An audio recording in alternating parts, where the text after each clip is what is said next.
Shazam!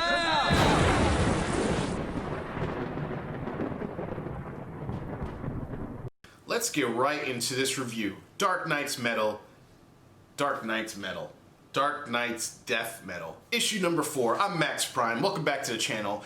And before we get into this review, smash the like button, leave a comment, hit the notifications so you know when I make my next video talking about great comics like this. Let's get right into it. Now this issue starts off, and of course we see Sergeant Rock talking, giving a recap to what the events that have taken place in the past issues, kind of narrating the story just like Superboy Prime did in the last issue of, actually it was a Trinity Crisis issue number 1, but we see Rock actually, you know, giving a little bit of background of what all of our heroes and villains are doing currently. Then we see a cutscene and we see Batman actually still getting literally taken apart by the Anti-Monitor, Superman confronting Darkseid, and of course Diana with Superboy Prime. Now you could say this issue really is solely around Superboy Prime. We got a lot of answers to a lot of the burning and lingering questions from DC fans for I would say years now, particularly revolving around Prime's reappearance into the DC universe. Now we see that Prime has Diana tied into the Infinite Crisis tuning fork, the tower, that basically, you know, that tower that Alexander Luthor used during Infinite Crisis, of course, caused the multiple Earths to reappear during that graphic novel series. So Superboy Prime is basically explaining to Diana that everything that has led up to this point wasn't by the hands of the Batman Who Laughs. It was actually him. He decided to basically approach the Batman Who Laughs. He was actually freed from the Source Wall because we've been wondering, because which Superboy Prime was this? This was the Prime tied to the Source Wall. When the Justice League broke the Source Wall, he was freed, and it was Superboy Prime that actually wanted to approach the Batman Who Laughs, who made the whole deal with him. And of course the deal to hand over the heroes and everything to him. Diana is really in this issue trying to talk to Prime. She's saying like, look, you know, instead of you know, you can help us stop the Batman Who Laughs, stop Perpetua, you know, we can have a whole brand new multiverse back together again, you know, we can have all separate Earths, basically trying to plead to make a deal with Prime, as Prime is turning on this machine. He's tuning up the fork, if you will. He actually has one of the Alfred boxes, and he's about to actually like use it for his purpose to redirect the energy to the Batman Who Laughs. And of course we see in the issue that Diana somehow gets through to Superboy Prime, like, look, you know, like, what would, like, a shot in the dark? That's the thing, shot in the dark. Superman is a shot in the dark. And for some reason that convinces Superboy Prime to join up with Diana and the Justice League, as we see towards the middle to the end of the issue, and towards the end where they all confront the Batman Who Laughs, where we've seen the energy somehow redirected directly to the Batman Who Laughs anyway, and that was the end of the issue.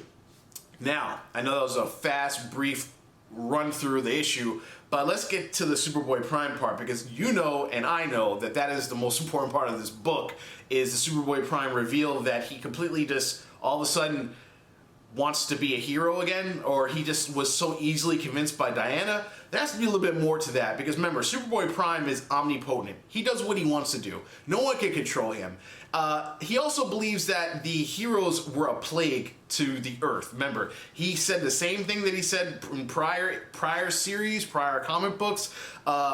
He does not believe that the heroes were actually good for the universe. Remember, he sat back and watched as they completely, you know, messed up the universe. Like, Superman died, you know, Batman got his bat broken, like, Diana kills Maxwell Lord, Green Lantern goes insane. So Superboy Prime does not like the DC universe, does not like the characters in it. And he does not believe that they're real heroes. Remember, he believes he is the representation of real superheroes in the DC universe. He is the one true Superman. That's what Superboy Prime believes. Everybody else is evil. So for Diana to easily just say that, look, like, you know, we can create something brand new, and, you know, there's hope because, you know, Superman is a shot in the dark, maybe referring to him, and then all of a sudden he just decides to join up. There has to be a little bit more to that, because obviously, you know, like, she's convincing him, like, look, you know, you need to help us fight the Batman Who Laughs and Perpetua, and then Diana somehow gets Prime to say, I'll just drop what I'm doing to say, okay, there's more to that story. And I know we'll probably see it eventually, because I know we've seen, like, I believe there was a spoiler that was like released where they show in the December issue of an upcoming Dark Knights issue where on the cover you see Prime fighting the Batman Who Laughs. So we know that confrontation is slowly going to come in a December issue. But it's just interesting to see that Prime all of a sudden just changes up like that. And then let's go back to our other previous question about this Superboy Prime, because now we know that that was the Prime from the source wall. Where does that tie into the Prime that was in the Shazam issue in Jeff Johns' run? Where did that Prime come from? Because remember, he was locked up in the Magic Lands by supposedly the Shazam family.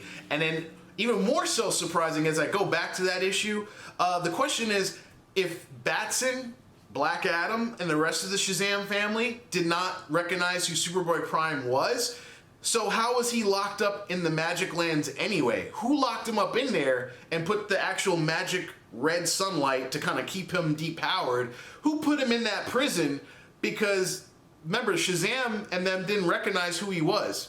So did they lock him up and then all of a sudden they locked him up before the 52 reboot happened? And then, you know what I'm trying to say? It's like, did they forget that they locked him up because of the new 52, rebooting into the DC, what's it called, the rebirth universe and stuff? That doesn't make sense at all. So, and it can't be the same Prime from the source wall. So unless this eventually, whatever events happen in this Dark Knight's death metal lead up into the Shazam issue, where all of a sudden he gets locked up into the Magic Lands, but then somehow Shazam forgets who he is. See, that's the thing. So I don't know about Jeff Johns' run. Overall, what did you think of the issue? Do you think that this is a trick? Do you think that Prime, of course, has his own agenda or his own objective later? I mean, because obviously Prime does whatever the hell he wants to do. And, yeah, he's working with the Justice League now to defeat the Batman Who Laughs, but then what after? You know what I mean? Leave your comments in the video. Like, subscribe. Let me know. I'm Max Prime, and I'm out.